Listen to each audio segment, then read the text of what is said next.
It's Word of the Day on the Empathic Mastery Show. Welcome! I'm your host, Jennifer Moore, and I'm so glad you're here. Word of the Day episodes are short and sweet. I offer my perspective as a mentor, teacher, and healer for other highly sensitive and empathic women. I take one concept and unpack it for you. Then, I ask questions to help you find your truth. So, without any further ado, let's talk about today's word. Today's word is readiness. The other day, my husband and I celebrated our 20th wedding anniversary. This had me thinking about romance and relationships and what it took to find and sustain lasting love in my life, along with all the other ways that being a highly sensitive empathic person affects this. I realized how essential readiness is to attract and sustain a healthy relationship. In hindsight, I see how my readiness to be in a relationship deeply impacted the choices I made in all my romantic relationships. It was only when I was able to own my shadow around love and romance that my lifelong tendency to attract and cling to relationships with emotionally unavailable, ambivalent people was able to shift. To actually make changes, I had to own the part of me that did not feel ready to be in a relationship. Shortly before I met my current spouse, it dawned on me that what I stated I desired and what I actually desired were not the same. If you asked me at the age of 23, I would have told you I was a hopeless romantic idealist. I identified as an incredibly empathic, loving, kind, emotionally available person who just wanted to be intimate and cozy with somebody 24/7. However, my reality was that every single relationship I entered and stayed in was with somebody who was emotionally unavailable, distant, not particularly direct with their verbal communication, and deeply ambivalent over being in a committed long-term partnership. Essentially, every one of them was just not all that into me, and especially not all that into being in a relationship with me. Now, when I first realized this, it was pretty sad and painful to admit. It meant I had to acknowledge that I just kept on pursuing one impossible prospect after another.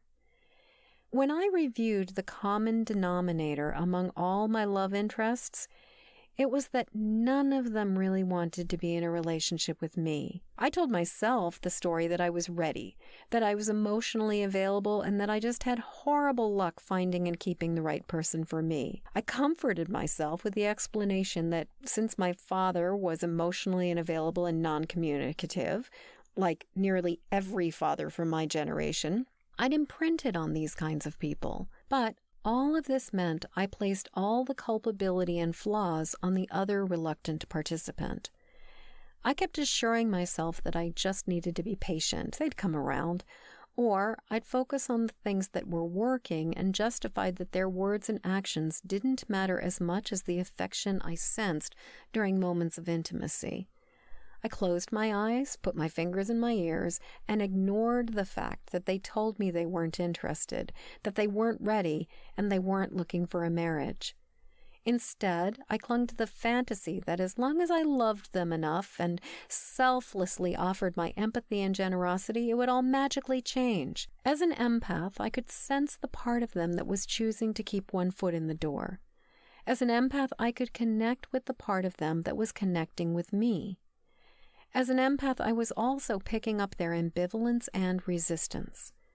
But instead of acknowledging this part, I desperately tried to rescue them and fix the situation by leaning in even more. It was only when I actually acknowledged that there was a part of me that didn't want to be in a relationship that I even started to be able to do something different. When our energetic, emotional, and logistical boundaries are weak or limited, we'll take on the distress and challenges of our loved ones.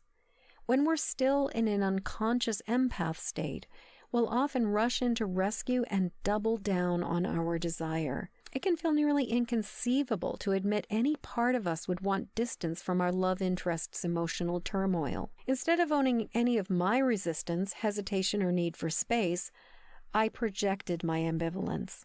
I projected the parts of me that didn't want to be in a relationship onto these other people. Essentially, I let them do the heavy lifting for me.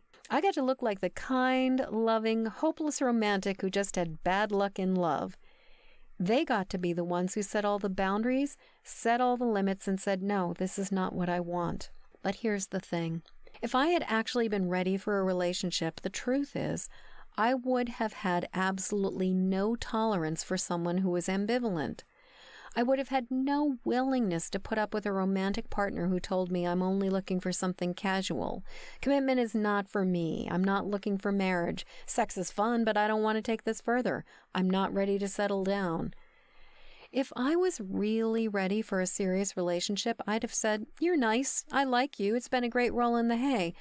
However, I'm looking for a hell of a lot more than what you're prepared to give. I deserve more than this, so bye-bye. It's been real. Don't let the door hit you in the butt on your way out. I wouldn't have waited. I wouldn't have stuck around. I would have accepted that the fish was not suitable, and I would have thrown them back into the water. Instead, because I wasn't really ready, I kept hanging out with smelly fish. I'd watch them rot and express my dismay because this allowed me to hold on to my story as the unfortunate ideal woman who just couldn't catch a break. The narrative was much more palatable than admitting I wasn't prepared or ready to be in a real long-term committed relationship yet. So instead of owning that part of me, I let them own it for me. As I started to work on my empathic sensitivity and setting better boundaries, I began to recognize often what I told myself I wanted and what I actually wanted often didn't add up. I gave myself permission to ask the hard questions. What is it about a relationship that I don't actually want? What is it that makes me hesitant? What is it that has me ambivalent about being in a relationship? The answers that came back surprised me at first. As someone who'd identified as a person who wanted a lot of attention and affection, it came as a shock to realize I actually needed a great deal of solitude and alone time. I didn't want a relationship where we did everything together and finished each other's sentences. What made me hesitant was the fear that I wouldn't be able to advocate for myself.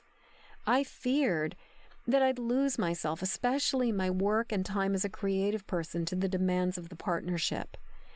Though initially I had no conscious awareness of it, I did not want to keep absorbing the concerns and pain from my lover. What had me most ambivalent about being in a relationship was that since I couldn't actually admit what I really wanted, I wouldn't be able to ask for it or maintain my boundaries. Everything shifted when I started to be able to recognize what my limits were, what my needs were, and what my boundaries were around being in a relationship. Everything changed when I gave myself permission to acknowledge that part of me simply wasn't ready yet. That's when I started to realize I wanted something different than I thought I did. In reality, I didn't want to be with somebody 24/7, hanging out in a perpetual state of lovey-dovey intimacy, because that actually felt smothering to me. I actually wanted a relationship that offered me a lot of room to grow. I needed a partnership where I could claim plenty of space for me and my passions and interests. I craved a lot of quiet, downtime, and space apart. It wasn't until I fully embraced the part of me that needed all this room, who didn't want to be attached at the hip day in, day out, that I was able to find the loving partnership I've been in for over 21 years now. So my question to you right now is, where do you land with all of this? What stage are you at with your love life or some other important desire? Perhaps it's something different. Readiness applies to all aspects of our lives. Maybe there's another area than your love life where this pattern manifests. Do you tell yourself you're totally ready for a goal or dream, but then you keep on manifesting evidence to the contrary?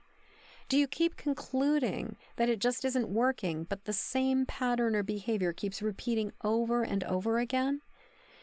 If you are in a relationship, is the relationship solid where both of you are showing up 100%? Do you both agree with some version of, yeah, I'm really down for this, If that's the case, then go you. However, if it's not the case, then what makes you stay? What is it about the relationship that keeps you coming back for more? What is it about you that puts you in that kind of a situation? Is it possible that there is a part of you that wants something different than what you actually thought you wanted? Obviously, this is not always that cut and dried. It's not that simple, particularly if there are children involved. But in my experience, my own readiness and deepest desire gets reflected in many aspects of my life. I can honestly say, if you keep on manifesting ambivalent relationships, the person you gotta look at is yourself, not all those other people. So I would love to hear what you have to say about all of this. Please leave a comment, and until next word of the day, I wish you peace. I wish you ease. I especially wish you the capacity to recognize where you're at in terms of readiness for whatever you are saying is your heart's desire.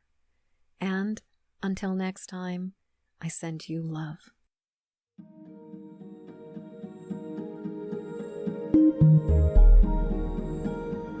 As we come to the end of this episode, I'd love to hear what you're taking from this show. Please jump over to empathicmasteryshow.com to leave your comments.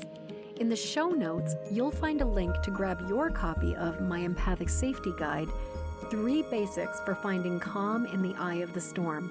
And while you're there, please subscribe and follow this show.